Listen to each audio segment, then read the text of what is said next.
Praise to the lord. ఈరోజు దేవుడు మనకిచ్చినటువంటి వాగ్దానం ఏంటంటే, యోహాను సువార్త 14వ అధ్యాయము 14వ వచనం. నా నామమున మీరు నన్నేమి అడిగినను నేను చేతును. ఆమేన్. యేసుక్రీస్తు వారి నామము శక్తివంతమైనది. యేసుక్రీస్తు వారి నామము బలమైనది. యేసుక్రీస్తు వారి నామము నమ్మకమైనది. ఆయనకి అసాధ్యమైనది ఏదీ లేదు, సమస్తము సాధ్యమే. కనుక ఆయన నామమున మనం ఏమి అడిగినను ఆయన ఖచ్చితంగా దానిని మనకి అనుగ్రహిస్తాడు. మనము అడిగేది మన విషయంలో, మన ఆలోచనలో మనకది పెద్దదిగా అనిపించవచ్చు. మనం అడుగుతూ ఉన్నది సాధ్యము కాదేమో అని మనకు అనిపించవచ్చు. కానీ దేవునికి సాధ్యమే. ఆయన నామమున అడగటము అంటే ప్రార్థించటమే. ఆయన నామమున అడిగి కుంటివాళ్ళు నడవగలుగుతూ ఉన్నారు. ఆయన నామమున దయ్యాలు వెళ్ళగొట్టబడుతూ ఉన్నాయి. ఆయన నామమున చెవిటి వాళ్ళు వినగలుగుతూ ఉన్నారు. ఆయన నామమున చచ్చిన వారు సైతము లేపబడుతూ ఉన్నారు. అంత శక్తివంతమైనది ఆయన నామము. కనుక మనము అడిగేది ఏదైనాను యేసుక్రీస్తు వారి నామమున మనము అడిగితే ఆయన ఖచ్చితంగా దానిని మనకి అనుగ్రహిస్తాడు. మన పూర్ణ హృదయముతో, మన పూర్ణ ఆత్మతో మనము ఆయన్ని అడగాలి. అడగటం అంటే ప్రార్థించటం. మన పూర్ణ ఆత్మతో, మన పూర్ణ మనస్సుతో ఆయనకి కానీ ప్రార్థించామంటే, ఆయనకి కానీ మొరపెట్టామంటే, ఆయన కానీ మనం అడిగామంటే ఆయన ఖచ్చితంగా దానిని మనకి అనుగ్రహిస్తాడు. మోషే చేసిన ప్రార్థన దేవుడు ఆలకించి ఉన్నాడు. అనేక మార్లు ఆయన చేసిన ప్రార్థన ఆలకించాడు. ఆయన అడిగిన ప్రతి వాటిని ఆయన నెరవేర్చి ఉన్నాడు. ఇజ్రాయేలు ప్రజల్ని ఐగుప్తు దేశము నుంచి నడిపించి తీసుకొని వచ్చేటప్పుడు ఎర్ర సముద్రము దాటిన తర్వాత వారందరినీ ముందుకి తీసుకొని వెళ్తూ ఉన్న సమయంలో కొంచెం దూరం వెళ్ళాక తాగటానికి ఎక్కడా నీళ్లు తాగటానికి నీళ్లు దొరకక అందరూ దాహంతో అల్లాడిపోతూ ఉన్నారు. అటువంటి సమయంలో ఒక చోట నీరు దొరికింది. అక్కడికి వెళ్ళగానే ఆ నీరు తాగుదామని చాలా ఆశపడి వెళ్ళారు. కానీ ఆ నీళ్ళంతా కూడా చేదుగా ఉన్నాయి. వెంటనే వీళ్ళందరూ సొనుగుతా ఉన్నారు మోషే గారి మీద వీళ్ళందరూ సొనుగుతా ఉన్నారు. మేము అక్కడే ఉంటే, ఐగుప్తు దేశంలోనే ఉంటే బాగుండేదే. ఇదిగో ఇక్కడికి వచ్చి దాహంతో చచ్చిపోవాల్సిన పరిస్థితిలో మేము ఉన్నాము. మిమ్మల్ని ఎందుకు ఇక్కడ తీసుకొచ్చాడని సొనుగుతూ ఉన్నారు. ఏం చేయాలో అర్థం కాని పరిస్థితి. అంతమందికి ఆ దాహము తీర్చాలంటే ఆ నీళ్లు ఎట్లా? ఆ ఉన్న నీళ్ళేమో చేదుగా ఉన్నాయి. పరిస్థితులు చేజారిపోతూ ఉన్నాయి. అందరూ దాహంతో అల్లాడిపోతూ ఉన్నారు. అనుకున్నటువంటి సమయంలో మోషే గారు ప్రార్థన చేశారు. మోషే గారు ఎప్పుడైతే ప్రార్థన చేశారో దేవుడు వారికి ఒక సమాధానం ఇచ్చాడు. ఏమనంటే ఒక చెట్టును చూపించి ఆ చెట్టు తీసుకొని వెళ్ళి ఆ నీళ్ళల్లో వెయ్యి, ఆ నీళ్లు మంచి నీళ్ళుగా మారుతాయి. వాటిలో ఉన్నటువంటి చేదు పోయి ఇప్పుడు ఆ మంచి నీరు అందులోకి ఏర్పడుతుంది. ఆ నీళ్ళల్లో ఉన్న చేదు పోయి అవి మంచిగా ఉంటాయి, అవి తాగటానికి ఉపయోగపడతాయి అని. అంటే దేవుడు చెప్పిన తర్వాత ఆ చెట్టుని తీసుకొని అందులో వేయగానే ఆ చేదుగా ఉన్నది కాస్త మంచిగా మారింది. ఆ మార కాస్త మధురముగా మారింది. అప్పుడు వారందరూ కూడా తాగి దాహాన్ని తీర్చుకున్నారు. అంటే చిన్నదైన పెద్దదైన, అంటే ఒక మనిషి చనిపోయిన తర్వాత, లాజరు చనిపోయిన తర్వాత తిరిగి దేవుడు అతన్ని లేపగలిగాడు. అంటే ఒక చిన్న విషయమైనను, ఒక పెద్ద విషయమైనను, ఏదైనాను ఆయన నామమున మనం అడిగితే ఖచ్చితంగా ఆయన మనకి దానిని అనుగ్రహిస్తాడు. మనము సందేహించక, మనసులో వేరొక ఆలోచనలు పెట్టుకొనక, మనకు పూర్ణ హృదయంతో కానీ మనం ఆయన అడిగామా ఆయన ఖచ్చితంగా దాన్ని మనకి నెరవేరుస్తాడు.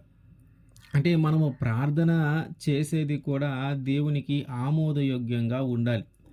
మనం అడిగేది కూడా మంచిగా ఉండాలి. మనం ఏదైనా చెడ్డ పని చేయటానికి, పాపము చేయటానికి బయలుదేరుతూ నేను ఫలానా దొంగతనం చేయబోతూ ఉన్నాను, మంచిగా జరగాలని మనము ప్రార్థించకూడదు. ఎందుకంటే దేవునికి ఇష్టంగా ఉండాలి మనం అడిగేది. వీళ్ళు అడుగుతూ ఉన్నారు కదా, పాపం చేద్దాము, వీళ్ళు అడుగుతూ ఉన్నారు గదా! దీనికోసం ప్రార్థిస్తూ ఉన్నారు గదా! ఇది చేద్దాము అని ఆయనకు గూడా అనిపించాలి. అంటే మనం అడిగేది ఆయన అంగీకారముగా ఉండాలి. ఆయనకి అంగీకారముగా ఉండాలి. మనం ప్రార్థన చేసేది ఆయనకి అంగీకారంగా ఉండాలి. మనం ఏమి అడిగినను, ఏమి ప్రార్థించినను అది గూడా ఆయనకి అంగీకారంగా అంటే నచ్చే విధంగా ఉండాలి. అవును, ఇది వీళ్ళకి అవసరమే.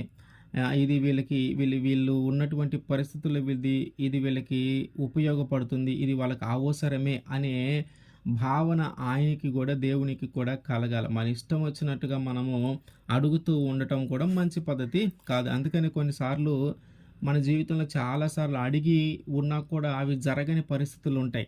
మనం అడుగుతూ ఉంటాం. రోజుల తరబడి జరుగుతూ ఉంటది. నెలల తరబడి జరుగుతూ ఉంటది. కానీ అవి జరగవు. ఎందుకంటే మనం అడిగేది కొన్నిసార్లు ఆమోదయోగ్యంగా ఉండకపోవచ్చు. మనం అడిగేది కొన్నిసార్లు పూర్ణ హృదయముతో, పూర్ణ ఆత్మతో, పూర్తిగా విశ్వాసముతోనూ మనం అడిగి ఉండకపోవచ్చు. ఎక్కడో ఒక అనుమానం జరుగుతుందా? చేస్తాడంటావా? చూద్దాం. చేస్తే నమ్ముదాం, చేయకపోతే నమ్మొద్దు. చేస్తే మందిరానికి వెళ్దాం, లేతే మందిరానికి వెళ్ళొద్దు. ఇదిగో ఇది అనుకుంటున్నాను, ఇది చేస్తే రేపటాంచి ప్రార్థన చేద్దాం, లేతే ఇంక చేయకూడదు. ఇట్లా మనము దేవుణ్ణే పరీక్షించేలాగున మన యొక్క ప్రార్థన లేదా మన యొక్క అడిగే విధానము గాని అట్లా ఉంటే అవి ఎప్పటికీ కూడా నెరవేర్చబడవు.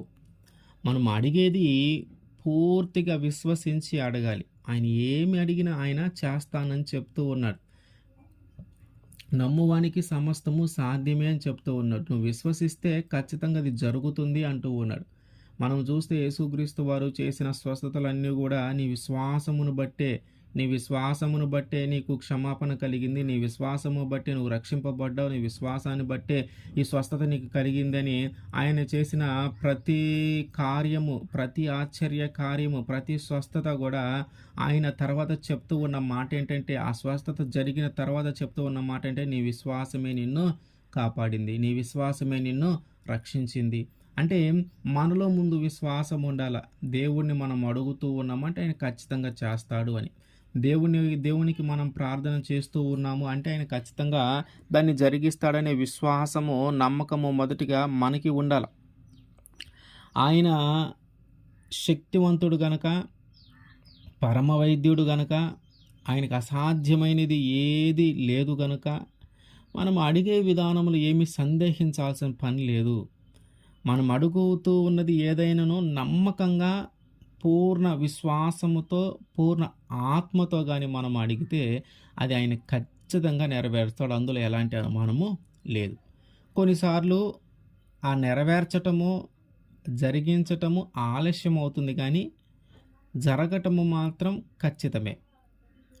అడిగినది కొన్నిసార్లు లేట్ అవ్వచ్చు, ఆలస్యం అవ్వచ్చు, కానీ జరిగేది మాత్రము ఖచ్చితం. అందులో ఎలాంటి డౌటు ఉండదు. ఆయన కొన్నిసార్లు పరీక్షించిన తర్వాత ఇస్తాడు. కొన్నిసార్లు విలువైనది మన జీవితంలోకి రావాలంటే దాని విలువేంటో మనకి తెలియజేసి దాన్ని ఎలా కాపాడుకోవాలో తెలియజేయటం కోసము మనం కొన్నిసార్లు పరీక్షలు పెట్టి ఆ పరీక్షల్లో మనము నిలబడితే అప్పుడు ఆయన మనకి దానిని ఇస్తాడు. అంటే ఆయన చెప్తూ ఉన్న మాట ఏంటంటే, మీరు నన్ను అడగండి, నేను మీకు ఇస్తాను. మీరు నా నామమున ఏది అడిగినను అది నేను మీకు ఖచ్చితంగా అనుగ్రహిస్తాను. అందులో ఎలాంటి డౌటు లేదు. మనమే డౌట్లు పెట్టుకుంటున్నాం. ఆయన వైపు నుంచి ఆయన కరెక్ట్గా ఉన్నాడు. మీరు నన్ను అడగండి, నేను మీకు ఇస్తాను. మీరు నా నామమున ఏమి అడిగినను నేను మీకు దానిని అనుగ్రహిస్తానని ఆయన కరెక్ట్గానే ఉన్నాడు. మనం ఏమనుకుంటూ ఉన్నామంటే మనం సందేహపడుతూ ఉన్నాం. ఇస్తాడంటావా, చేస్తాడంటావా, జరుగుతుందంటావా, చూద్దాం, ఒక రాయేద్దాం, జరిగితే జరిగింది, లేకపోతే లేదు, జరిగితే ఈయన నమ్ముకుందాం, జరగకపోతే ఇంకొకరు నమ్ముకుందాం. అంటే మనకి లేదు నమ్మకం, మనకి లేదు విశ్వాసం. ఆయనేమో ఏది అడిగినను నేను ఇస్తానంటూ ఉన్నాడు. మనకేమో విశ్వాసం లేదు, నమ్మకం లేదు. జరుగుతుందో జరగదో, చేస్తాడో చేయడో అనే ఒక అపనమ్మకంలో ఉండి మనం అడుగుతూ ఉన్నాం. కనుక మనం అడిగేది పూర్ణ హృదయముతో, పూర్ణ ఆత్మతో, పూర్తిగా విశ్వాసం ఉంచి కానీ మనం అడిగితే ఆయన ఖచ్చితంగా దానిని నెరవేరుస్తాడు. ఆమేన్.